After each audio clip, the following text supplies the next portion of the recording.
but it keeps us in sync. I was trying to explain this to someone the other day. They're like, well, we don't know how to do a live stream. I'm like, do you do a Zoom? They're like, yeah, every day. I'm like, you know how to do a live stream. Broadcast your Zoom live. Like, what do you mean? I'm like, they're like, well, YouTube.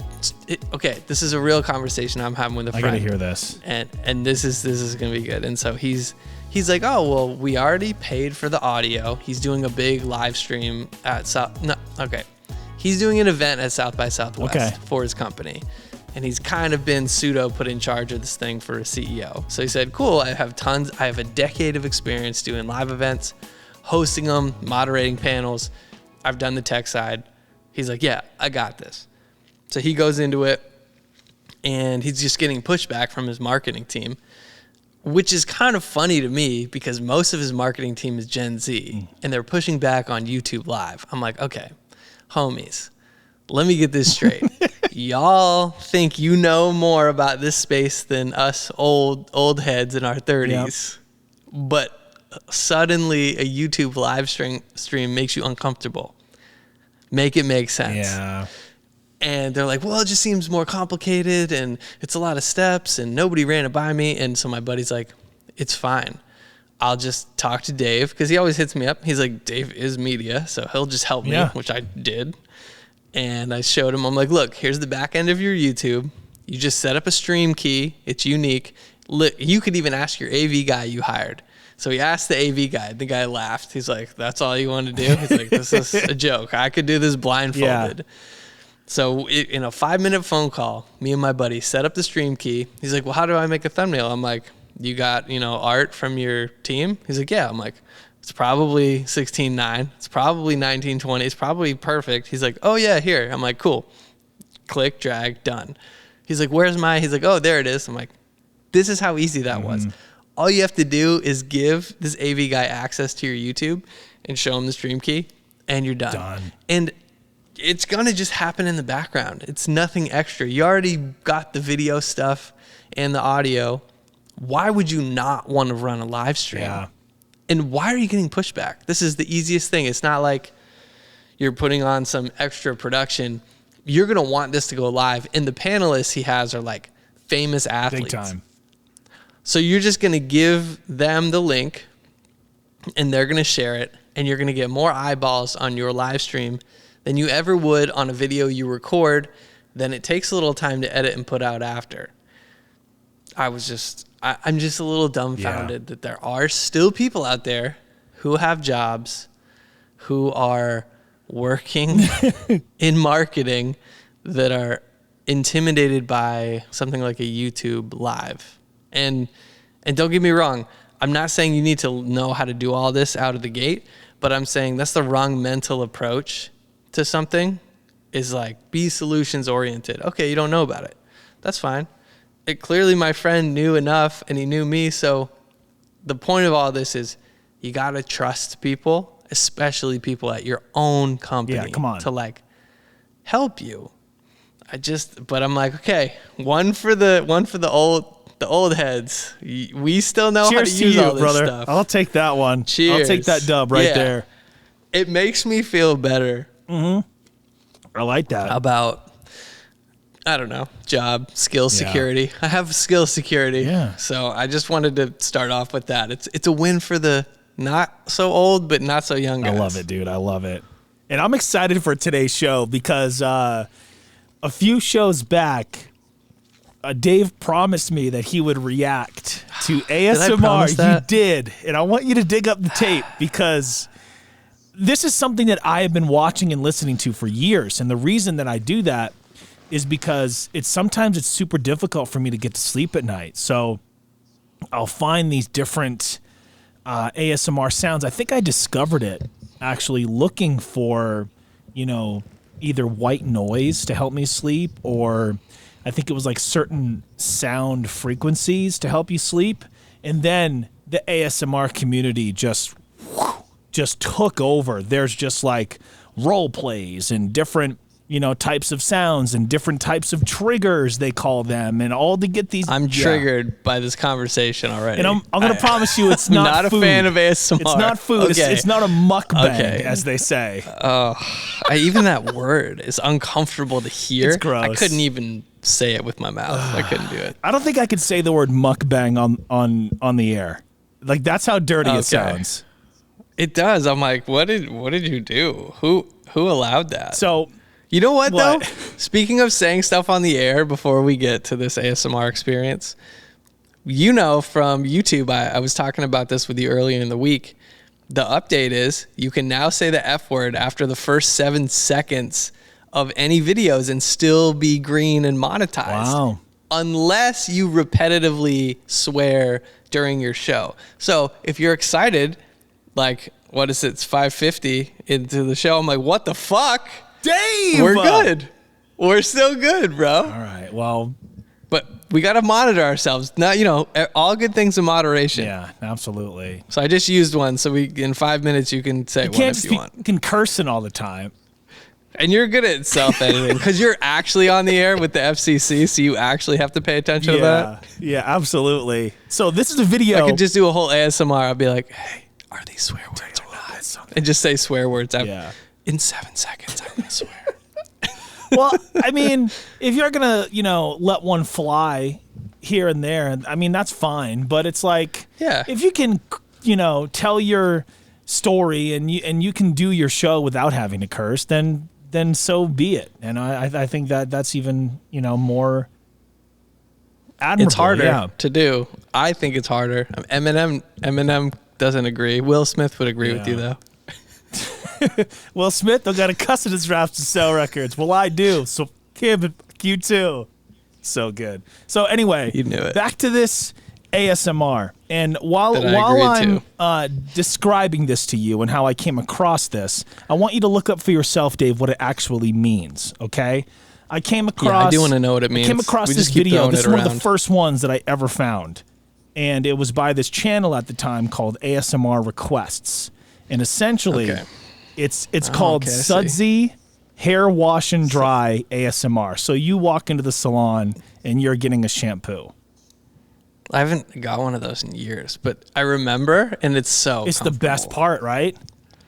You fall asleep. I found the definition. Okay, autonomous sensory meridian response, a term used to describe a tingling, static-like, or goosebumps sensation in response to specific triggering audio or visual stimuli.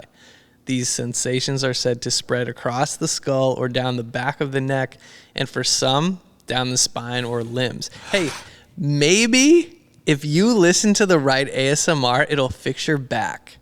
I wish, dude. I'm just throwing it out there. I'm not a doctor, but I'm just saying it's gonna send a signal and a tingle. If you're an ASMR artist or you know somebody who is, and you can concoct some sort of frequency or trigger that will heal my spine, I will pay you whatever you want for it, okay? You will be handsomely rewarded. Yep. So, again, this is a channel. It was called ASMR Requests. I don't even know if it's an active channel still anymore, but I'm going to play you some of this, Dave, and I want you to react to it. Make sure your headphones are cranked up, and I want you watching or hearing this at home to, kind of play along as well. So, here we go. Dave's first ever time experiencing ASMR. Hopefully. Let's see.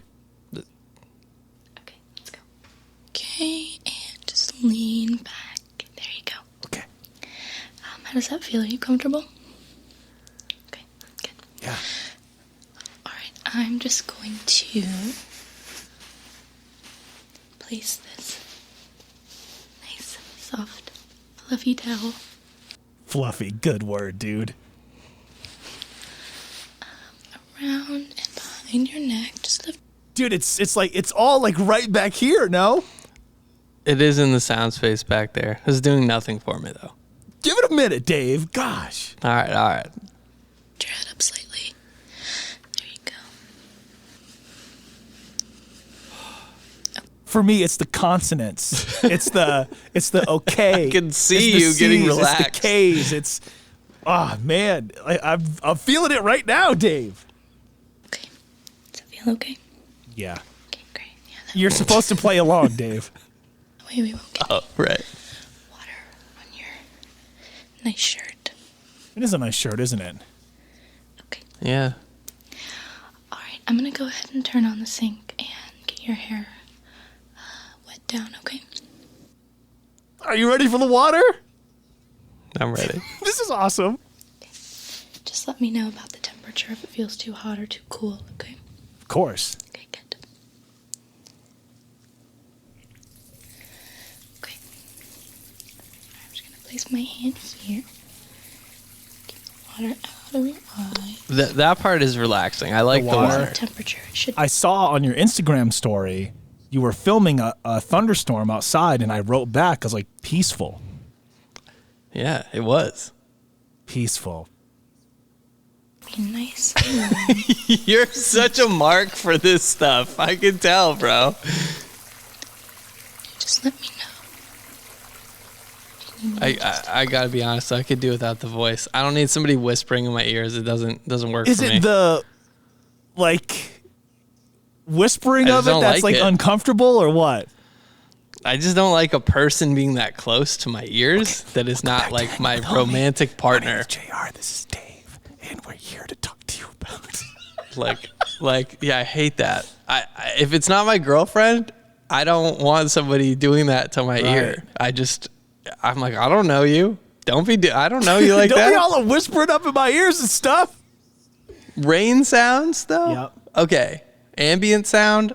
I like that. Right. So there's audible, frequencies and sounds and different, things that can trigger ASMR, but then there's also visual. Like one of the ones that I like to watch is they'll give you a eye exam, and you'll have to, follow the light.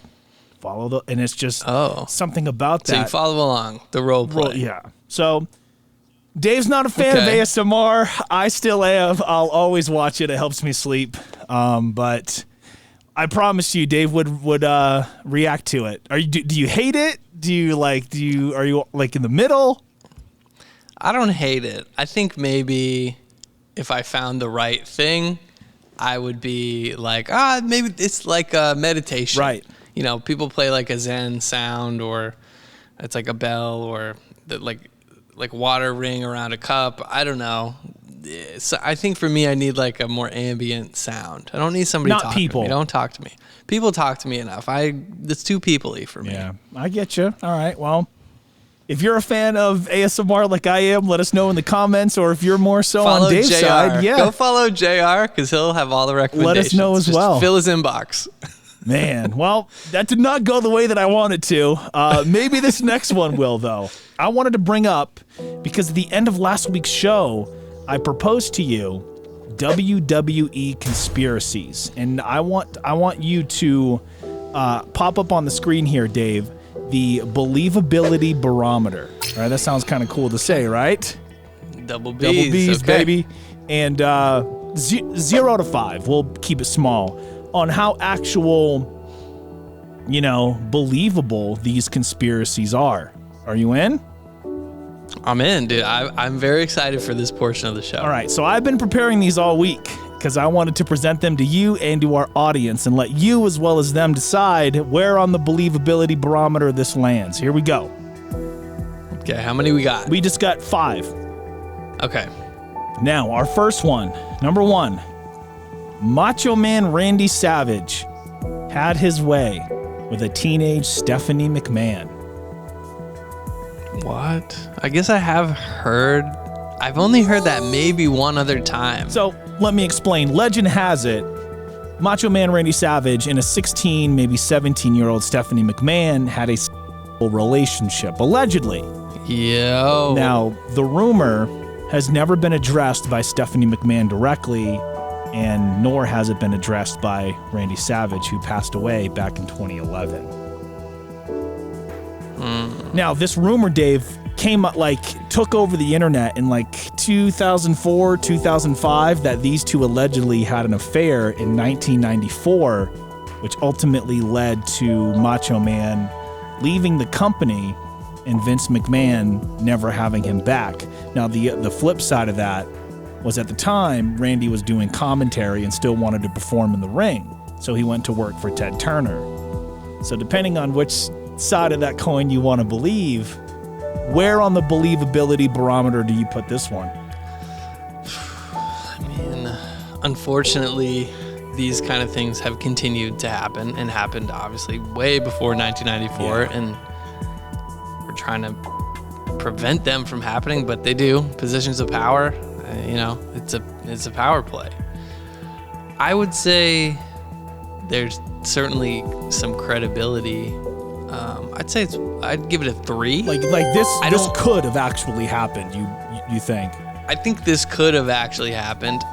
I just don't think it did actually happen. Okay. And I think not hearing from Stephanie about it, there's certainly many reasons to not address it. If it didn't happen, don't even talk about it. Don't bring it up. If it did happen, maybe it's something you don't want to talk about or bring up. Right. Maybe it's like, okay, well, this is just stupid. I'm not even going to address this kind of thing. Yeah. Don't give it any oxygen. How do you put out a fire? Don't let it breathe. To play devil's advocate really quick, while doing my research for this, Dave, I came across an article, and there were quotes in there from a former relationship that Randy Savage had with this woman. And according to this woman, Randy was high and drunk and whatever other substances they were doing together at the time. And allegedly, he admitted this to her. Whoa. Now, can we take what she says as the God's honest truth? Probably not. But I just wanted to put that out there as well. For my money, I believe this very well could have happened. So I'm going to lean on the 3 side, but more towards I don't buy it. And I don't know how this got started, but I don't buy this ever happening. But could it have? Of course. Yeah, that's certainly a way to kick it off. Yeah. Let's jump into number 2. And number 2, all right, Dave, there were 2 different Ultimate Warriors. This is really a conspiracy? Yeah, so I remember this being a really big one when I was a kid, okay? So back in 1991, it said that the original Ultimate Warrior died, and he was replaced by an imposter Ultimate Warrior who was played by Kerry Von Erich. So at this time, the Ultimate Warrior returns. He's not as muscular. He's not as vascular. His hair looks a little bit different. His paint's a little bit different. So that really sparked the rumors that this isn't the same guy, that the original Ultimate Warrior passed away, but the character was so popular and so prevalent at the time that they couldn't just nix it. So they brought in another guy to portray him. Now, of course, years and years down the line, Jim Hellwig would actually pass away after an incredibly emotional speech on Monday Night Raw after being inducted into the Hall of Fame. About every warrior eventually breathes his last breath, like bone-chilling stuff. And then for him to pass away on the way to the airport is just super sad.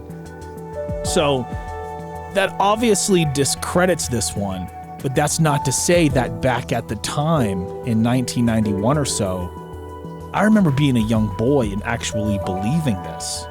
Where do you land? Yeah, if I was a kid, I think I would have bought it too. But, I mean, they did that whole stunt with the 2 Undertakers, like the gray and the purple stirrups. At SummerSlam. I loved that. I thought that was so cool. But you think about it, people's bodies change as they get older, as they get off the juice, on the different juice, vitamins, whatever.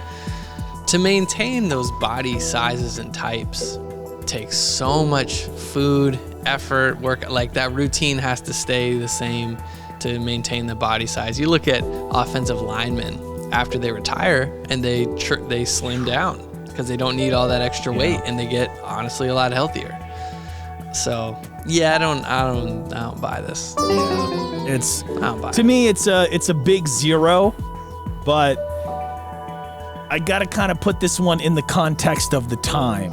where it was very believable, but obviously on the believability barometer, I'm going to give this one a 0, but it's still an interesting theory. It's, I think that's a fun conspiracy theory. So my third one, replace a wrestler. Yeah. So my third one here, and this is probably the topic within pro wrestling that's been talked about the most. And number 3 is that the Montreal Screwjob was one giant publicity stunt. So you've learned about this, Dave, on the Dark Side of the Ring. Incredible series. Those guys do such a good job. So this has been talked about to death, but here's the gist of it. So the Montreal Screwjob kind of changed the landscape as we knew it in the WWE. Probably the single most talked about thing in the industry. And the cliff notes are, back in 97, Vince McMahon double-crossed then champion Bret the Hitman Hart. And when Bret was in a submission hold by Shawn Michaels, Vince McMahon came down and forced the referee to ring the bell. That way, Bret Hart couldn't leave as champion, and he couldn't take the WWE title to Monday Nitro because Bret was set to start working for Turner in WCW. Now, the late Scott Hall, if you remember, in that very Dark Side of the Ring, he genuinely believed that this was all a work. The camera guy kind of knew right when to zoom in and right when to switch angles, and Vince takes a loogie in his eye for his troubles, and it's like, get in tight, So it's believed within this, conspiracy theory that this was all one big elaborate work. It was one big elaborate scheme by Vince, Bret, Shawn, and those, involved. So the WWE can move forward. So Bret Hart could become a millionaire, and so Shawn Michaels could become champion. And this is still being talked about nearly 30 years later. You know what? I think it's still going on. I think it's still a work. You do? Okay. To this day. I think, look, if your job was not only to perform at a high level physically, but also basically be an actor all the time, that why couldn't you keep it up for 30 years? Undertaker did it. Yeah, I hear ya.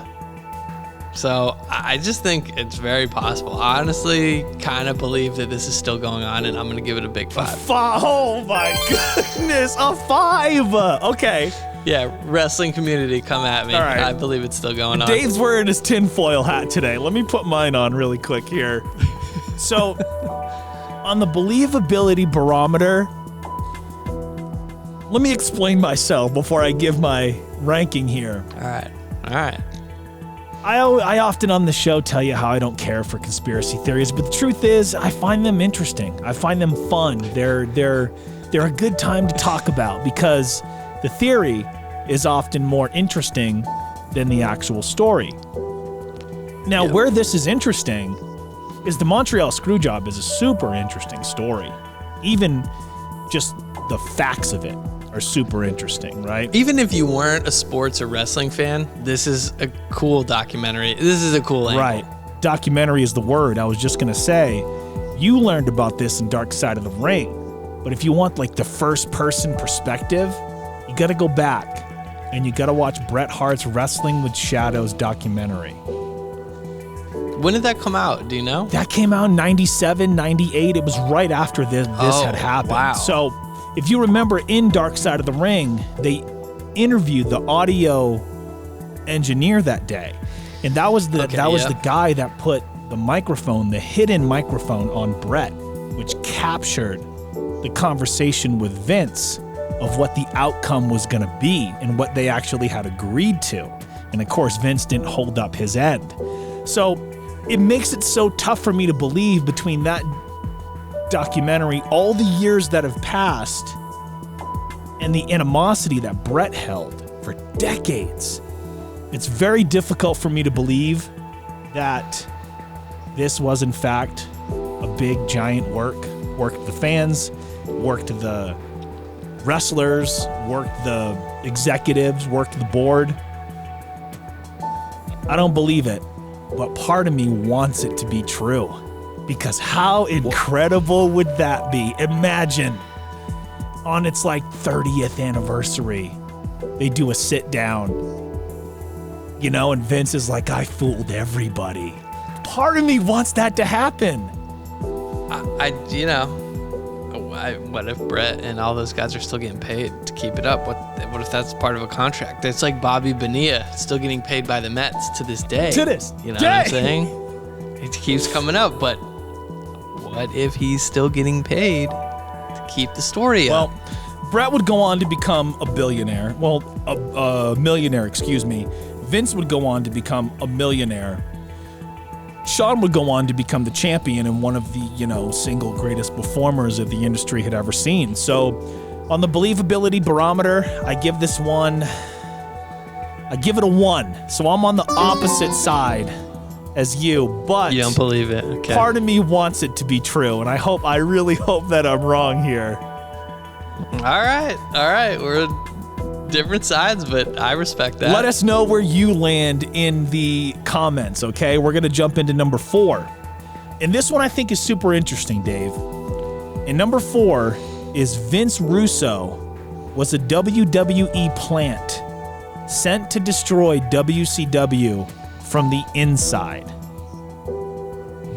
So you remember Vince Russo was one of the head writers for the WWE at the time. He was responsible, in part, for a lot of the incredible things that we saw during the Attitude Era.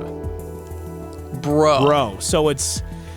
The theory here is that Vince McMahon, in October of 1999, when Vince Russo left the WWE, he became the head writer for Ted Turner's WCW, and things quickly went on the decline. Like, the finger poke of doom happened, Jeff Jarrett laying down for Hogan.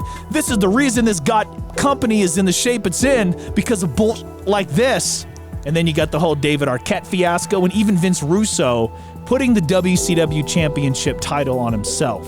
It's believed that Vince McMahon let WCW hire Vince Russo so he could purposefully destroy their creative from the inside. What do you think about this? What is the probability of that? Because remember, this is in 1999. WWE is kind of already on the upward tick. WCW is on the downward tick. But it's like, this is the final nail in the coffin. We're going to send him to the W. You know what I mean? Like, is that something you could see Vince doing? I could see him doing it, but I don't think it happened. No. And if we're just talking about believability barometer. I'd give it a 5 for believability. Okay. But I don't think that's what happened. Right. But I could easily see Vince being like, hey, we're going to fire you, this whole thing, go over there, mess it up, and then, pay you out or whatever. Wow. Man, I believe it. It's fascinating to think about, right? Now, Vince Russo has his own show, his own podcast, and the guy catches a lot of crap from a lot of people, including somebody that I really like, Jim Cornette. Those guys are just enemies until the day they're both dead. But I don't know, man. I don't buy that. I don't believe it. I think Vince Russo maybe got a little too big for his britches, so to speak, and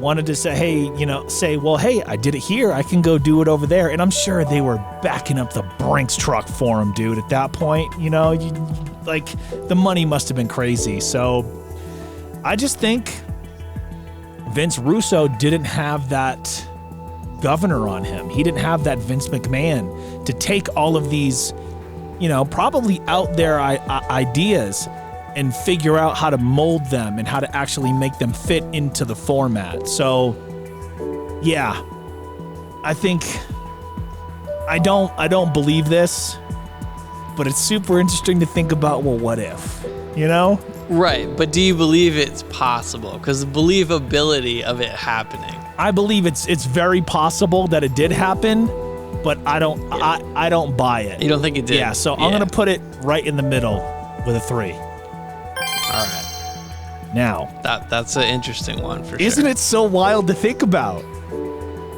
Sending a rider, a Trojan horse, if you will. Right, I was just gonna say, talk about like the ultimate Trojan horse. It's like, we're gonna send him in there and make them think that they hired a guy out from underneath us and that it's gonna hurt us. But in actuality, we got the rain sounds. I love it. Good old ASMR rain sounds, Dave. This has now become a rain sound ASMR channel. Dude. Thanks for tuning in. That would be a pretty cool film to watch.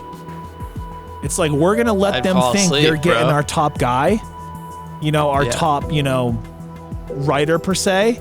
But really, I'm sending him in there with the worst ideas possible so I can tank everything they're trying to build. You know what the worst idea possible would be? Is a wrestler whose name was the Trojan horse, and every time he came out, you had to roll one of those horses out in the middle of the ring, leave it in there. The other guy comes out, like, where's the opponent? And he's just waiting around, and the horse opens up, and he pins him every Look out. time. 1, 2, 3. Worst idea ever. I just put it out there so nobody does it. So, our fifth and final WWE conspiracy theory. Okay. What do you The got? Heartbreak Kid Shawn Michaels wasn't actually injured during the Attitude Era. So, Dave, if you remember, Shawn had a casket match with Undertaker. I believe it was at Royal Rumble 97, 98, somewhere in there. I think 98. Catches a backdrop over the top rope.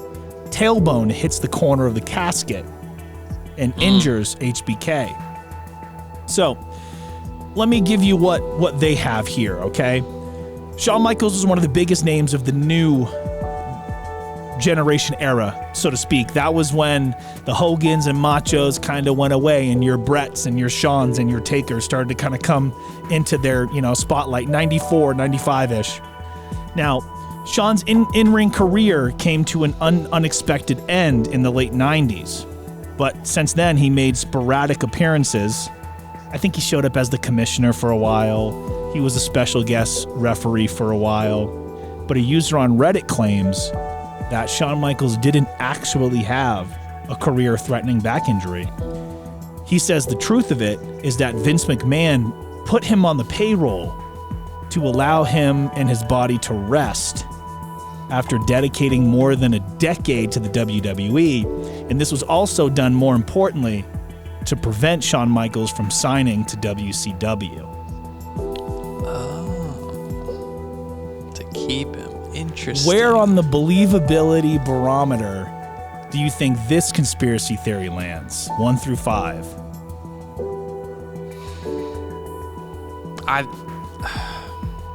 Believability, I think it's a 2. Yeah.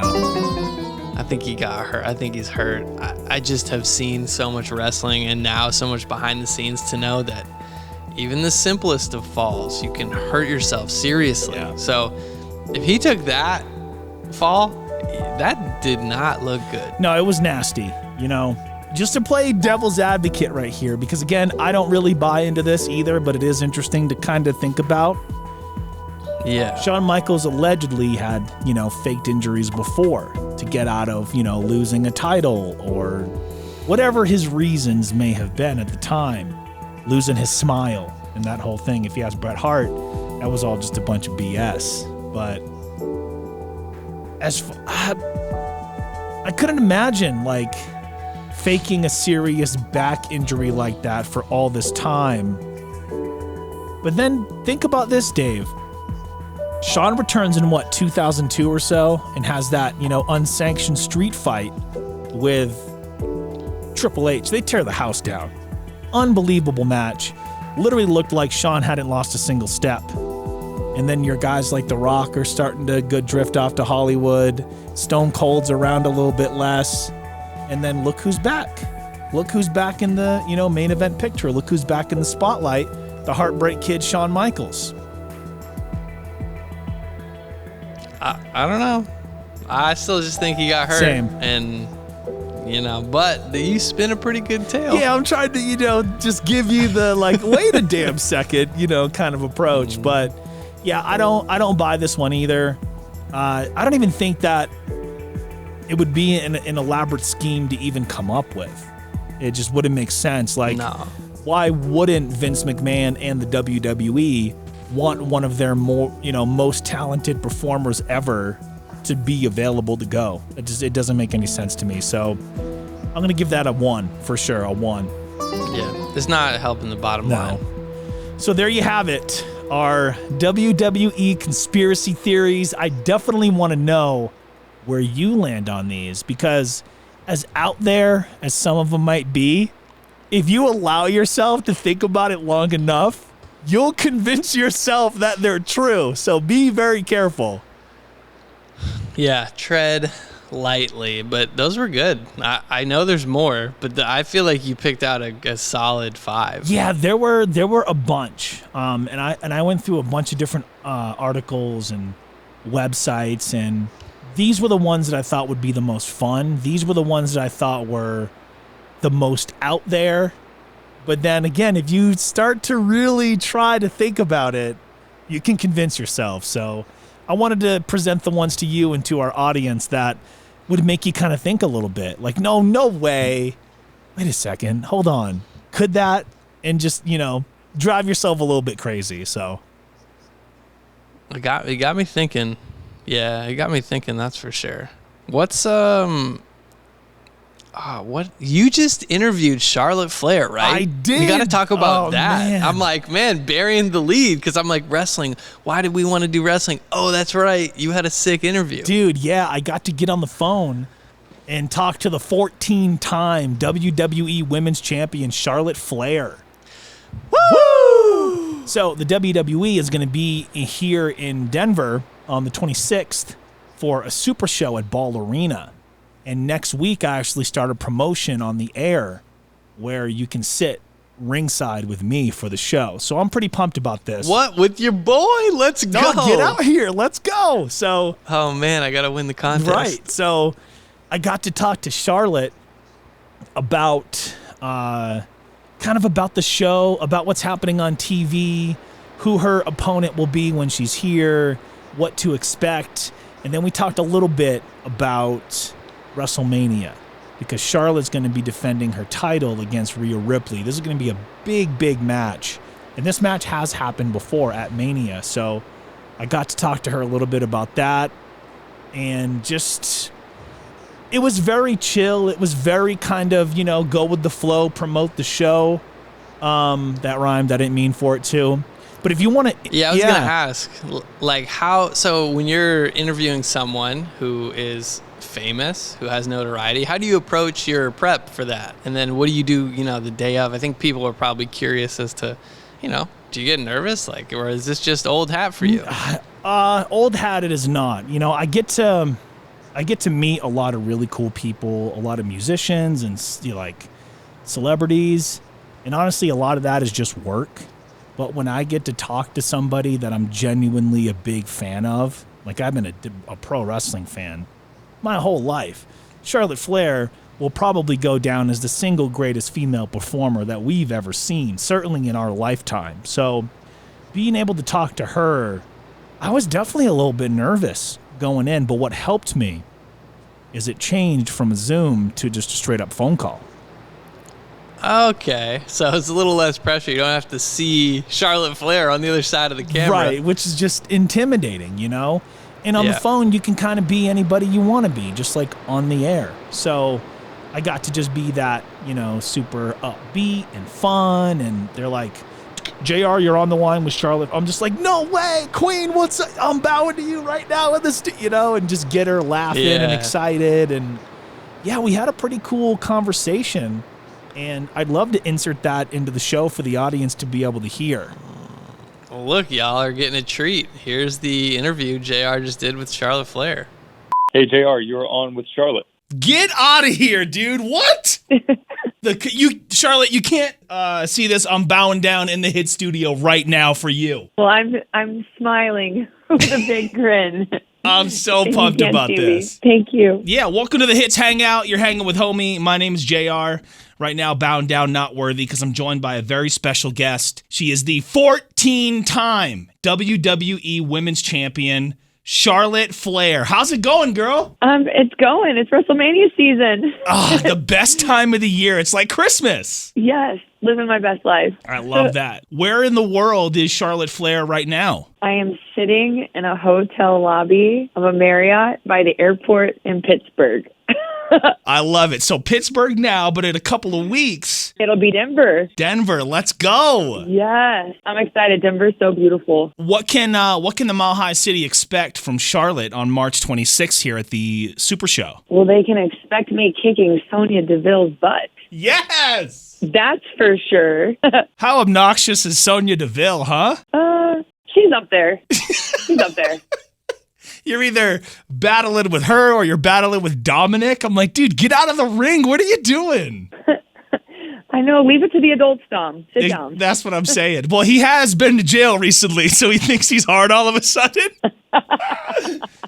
You guys kill me. So let's see here. Now, Charlotte, aside from the Super Show on the 26th, we mentioned WrestleMania season, biggest time of the year. Now, you've beaten Rhea Ripley at WrestleMania before. But going into it this time, you know, she's grown a little, you've grown a little. What has kind of changed? Or do you kind of go in like, I'm the champ, you have to beat me? I don't think much has changed, but yeah, that's kind of where my mind's at. Like, I don't need to beat you. You need to beat me. You know what they you say? You need to show me that you can do it. To be the man, you got to beat the man, right? Absolutely. I've never heard that phrase. I mean, of course not.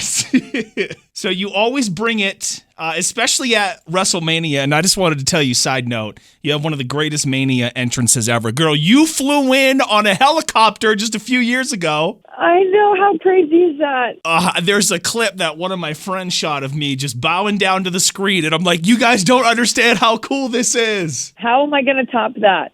I'm looking forward to finding out how, because I'm sure you will. Yeah, me too. Maybe I'll just come out like a race car or something. That could be dope. Absolutely.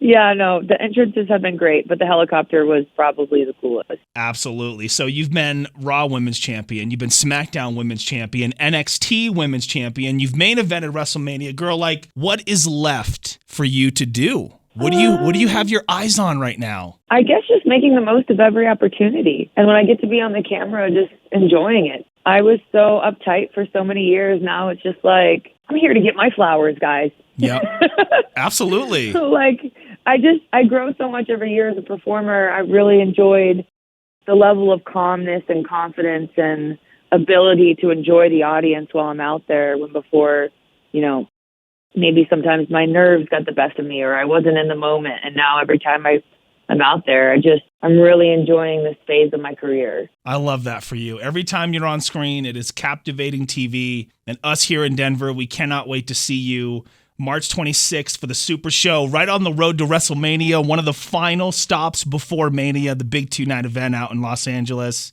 And yeah, Charlotte, this is just super cool for me. I've been a fan of yours for a long, long time. Oh, thank you. I really appreciate it. I appreciate the support and looking forward to Denver. Yeah, so any final words for the Mile High City? For the Mile High City, well, it's the road to WrestleMania. Expect a packed premium live event, entertainment for all ages, and your favorite superstars. And definitely you can count on Charlotte Flair winning at the end. Absolutely, absolutely. So last thing before you go, I need you to kind of, tell Sonya Deville what's going to happen to her when she steps inside that ring with you. Sonya, you're going to bow down. Hello.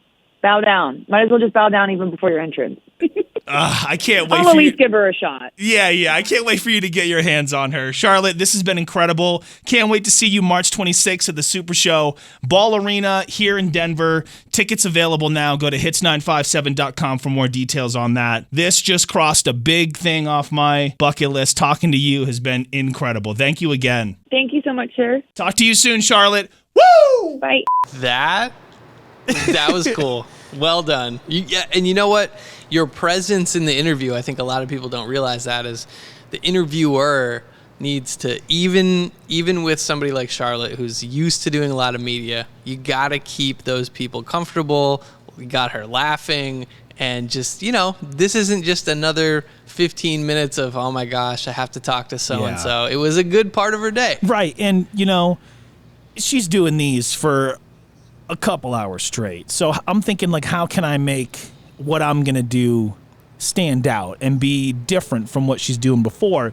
And I think one of the things that, and I was talking to one of our pals about this, one of the things that made it different is that I'm genuinely a huge fan of this stuff my whole life. So I really think and I really hope that came across in the conversation. I tried to steer things for her. I tried to do all the heavy lifting per se and make it just real easy.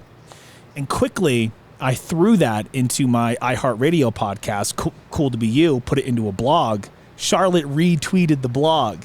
Let's go. Dude, I lost it. At first, I thought it was a like, and I was like, wait a minute, where are all these other likes coming from? And then I found out that she had retweeted it. Dude, I fanboyed so hard. I was freaking out. I was so excited. And the best part about this is I've secured a second one for us, and maybe a third.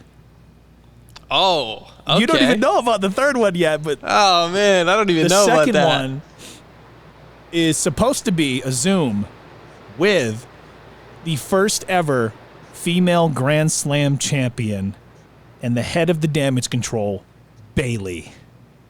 Oh, let's do it. Let's go. A couple weeks from now, I'm going to be talking to Bayley, one of my favorite female performers ever. She's the best to me.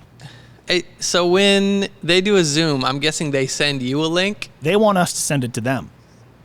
Oh, great. Home field I advantage. said perfect. Me and you were going to get to talk to Bayley, dude. Dude, that's so cool. Yep. Look, another addition to Hanging with Homie. We get to hang with WWE superstars. Where else do you get that? I'm so lucky, dude. It's just, it's so cool. It's like I mentioned, I get to meet a lot of really cool people, but when like WWE's in town and I'm like, they're like, hey, these are the, acts that we have open. These are the times that they're open. And I'm like, well, I want to do all of them. I want to talk to all of these people. Yeah. And I'd love to try to get us access before the event to just go in there and meet them and just shoot the breeze and take pictures and just, man, that would just be the best. Speaking of pictures, this one time, it was 2019, I think, and me and Max were flying to Phoenix, and he was, I think, speaking at an event. Yeah. And I think we were flying from down here somewhere near Mississippi. Maybe we were even flying out of Pensacola. So we're flying to Arizona, and I sit down, and I had a middle seat, which I was like, man, middle seat. It's a long flight. Yeah. But then these two dudes with neck pillows walk on, and they're kind of buff, and I'm like, kind of paying attention, and one of them sits down next to me, and it's Daniel Bryan. What? And I'm like, yo, it's Daniel Bryan. But he had his headphones in, and he was, trying to sleep, and I kind of gave him a nod like, dude, like, respect. And then he went to bed. He put out the tray table and just, like, slept. He was out. Wow. And I wanted to ask him for, a picture, but I know these guys, the wrestlers, like, they're on the road all the time, and had it been a different situation, like had he been walking in the airport, I might have tried to stop him for it, but I'm like, this is his chance to rest. Gonna let him rest. The other guy behind him was Dolph Ziggler. Dude, Zigzag, let's go. Yeah, and I was like, yo, I'm on the play with some WWE superstars. This is sweet. That's so cool, man. Yeah, so I was like, I could have touched his shoulder, but I felt like invading his privacy. I didn't want to do that. You're like, but I could have. Let the man sleep. Could have been like, is he real? Yep, he's strong. Okay. He just rocked like a arena of like 20,000 people the night before. Dude's toast. No big deal. Yeah. That's so cool, man. Wow. Yeah. So there I was, just on an airplane with a real wrestler. That's not the only celebrity that you've met on an airplane. Didn't you tell me you met Ja Rule before? Was that did. You? When me and Ryan were kids, it's like murder. 11, 12. No, maybe I was 13. He was 11. So here's what happened. We're flying to Disney World. Lucky. We finally we were like, Dad, please take us to Disney World. So he's like, okay. So we got to go, and I think he was, of course, doing some postcard stuff because that's what he does. So we fly down to, I think we had to go to Jacksonville, and then from Jacksonville to Orlando. So a short flight. And we get on the plane, and we're sitting toward the front. I guess we're in like seat 10 or 11. And then this whole crew is like walking on the plane. Like it's like FUBU and, Sean John and all this, like, the typical early 2000s hip hop gear. And me and Ryan are like, yo, what is going on? And then sitting next to me was somebody in the crew, don't know who, but in front, Ashanti was in the first row. And next to her was Ja Rule. And then behind my brother was Mr. Cheeks. Bro. Who had that song, Lights, Camera, Action. I'm sorry, Miss Jackson. And Mr. Cheeks somehow convinced my brother to switch seats with him. And he, like, autographed his boarding pass. That's so cool, man.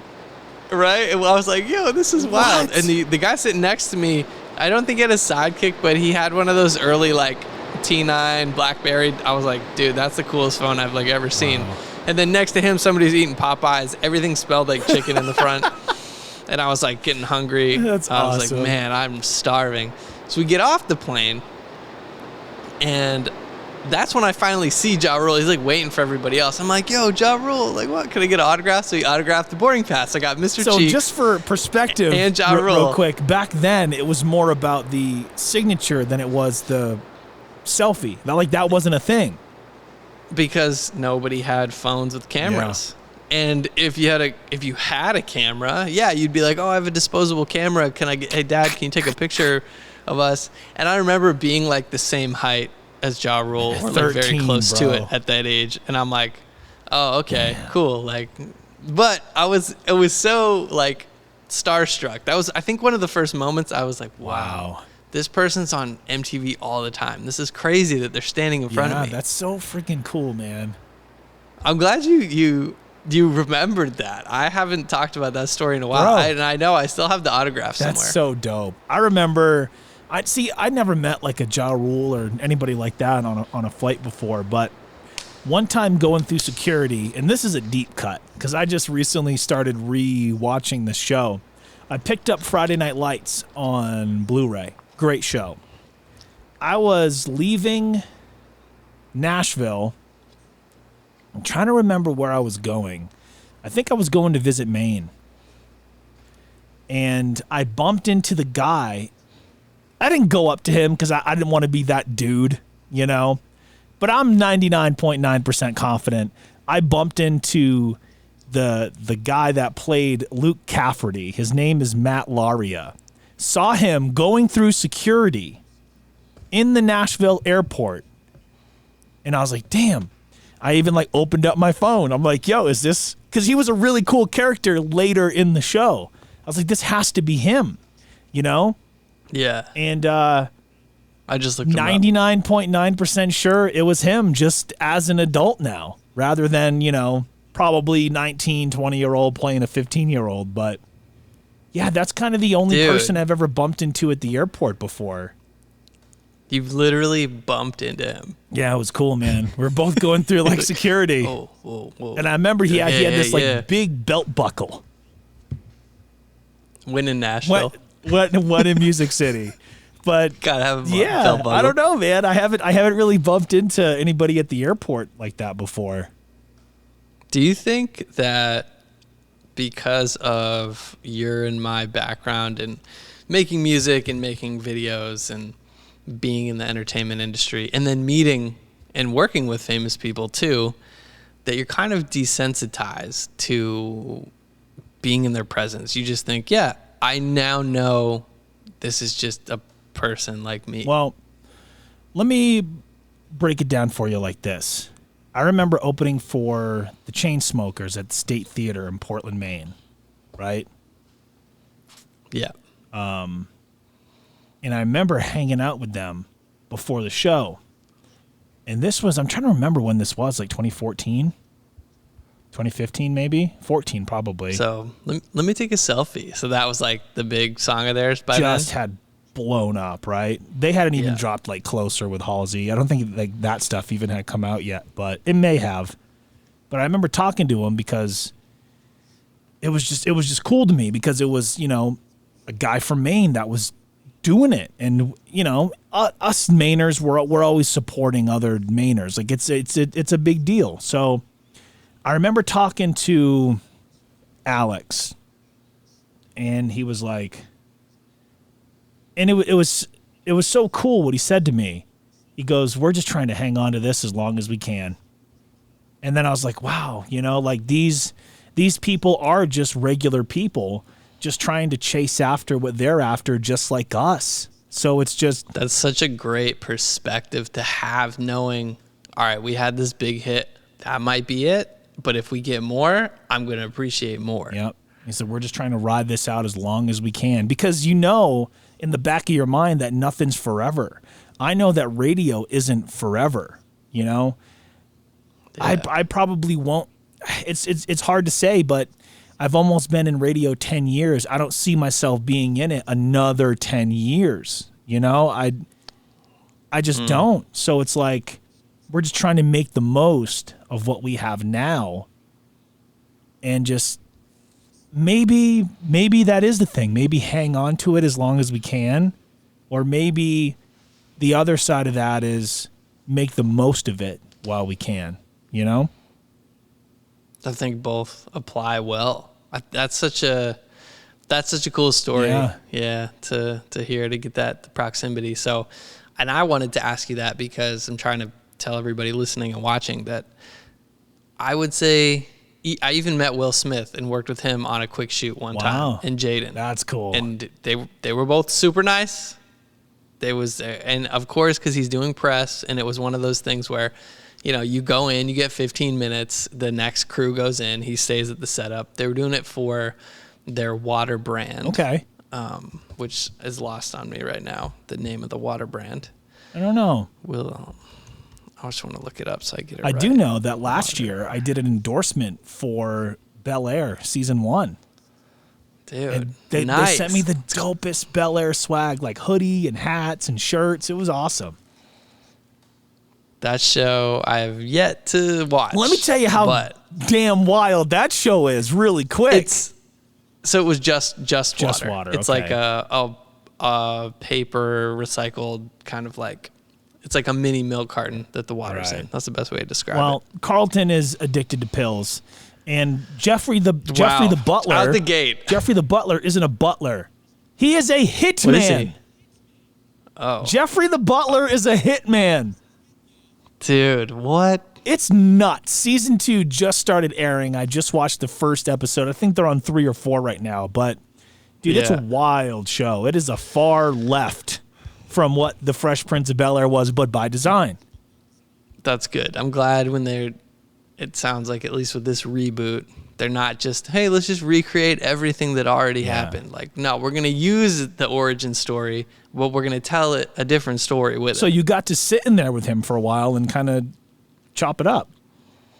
It was really cool. I was working a camera and I was setting up, I think it was a 2 or 3 camera shoot for a quick interview. I was working for BevNet, and so they were asking, it was an interview about like water, like what is, special about the water? Why are you doing this? Is this your project? And then after, I remember thinking, to be smart, I'm like, I'm going to set up a camera behind me to roll BTS because I want to get this on Dude, video. talk about making the most out of just that short window of time. That's what you do, man.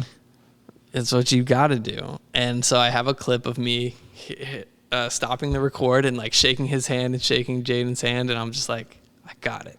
That's so cool. I like walk off and I'm like, yes. Dude. So that was it. Yeah. So yeah, what I'm trying to say is like 99% of people you're going to meet that are famous they're just normal people. Yep.